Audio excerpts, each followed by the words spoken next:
Monday, June the 8th, the year 2020. I have in front of me a letter to Aaron from David Matusiewicz. It was written on June the 3rd, and David Matusiewicz is Amy Gonzalez's brother. He's also innocent. He's also in a hellhole prison. He's been in prison over 8 years, I believe, and he's been sentenced to life without parole. Think about that. Life without parole, not because of a crime he did, but because of a crime his father did. It says, "Hi, Aaron. First and foremost, let me apologize for my handwriting. I was apparently destined for a career in medicine from around the 4th grade. Thank you so much for keeping Amy and me in your prayers. She speaks very highly of you both. Your efforts to obtain freedom for us and to allow our voices to be heard beyond the prison walls means so much to us. I received your letter and Beyond the Rays of Hope. That's a book that Aaron sent to him. I highly recommend you read it. It's written by a man named David Kurt McLean. Beyond the Rays of Hope. And the same night. David's writing is an inspiration to anyone who feels helpless. Here is a man soaring on the wings of eagles while confined to a wheelchair and ventilator."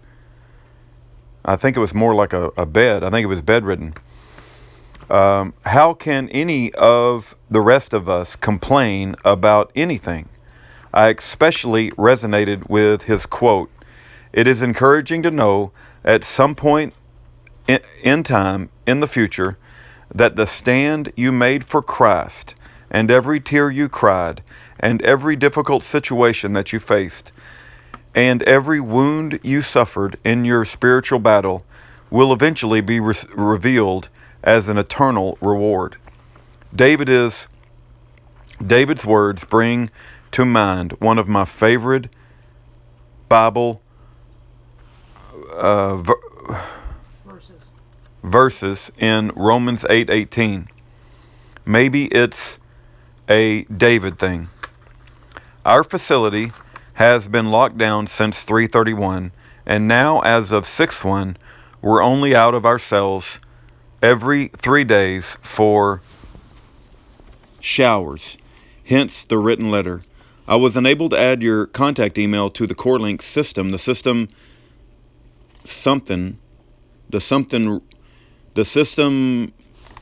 can't read the word, comes back that the address is, I can't read the word, rejected, maybe rejected. Snail mail still seems to work though. Amy and I are in the final phase of our battle once this habeas motion goes to the court, and all we can do is pray. Every step of the way we've asked for, can't read the word, something to lighten to our side. Listen for, maybe for someone to listen to our side in all of this. With God's help, maybe this time." You asked about Bibles. We got an assortment. I've been partial to my NLT study Bible lately. Seems to read more like the storybook. Living Bible we had as something. I've also been in contact with Michael something group, a Rude Awakening TV, and they sent me Michael's Chronicle Gospels, which is quite good. I've got Sarah Young's daily devotional as well. As to books, I am unaware of any restrictions to hardbacks, but I've only received paperbacks to date. Any reading material at this point are appreciated greatly. I can't read the word. Highly. Even a crossword puzzle book would help to keep the old gray cells firing. I swear I can actually see the IQ points that have leaked out of my ears on the pillowcase in the morning. We were told in school studying dementia that the names of proper nouns were the first to go. They weren't kidding.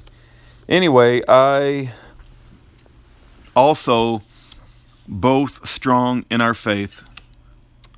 Can't read the word. I am both strong in our faith. Amy and I are both strong in our faith. It's been difficult to come to terms with what our father did in the wake of what my ex-wife did. But clearly,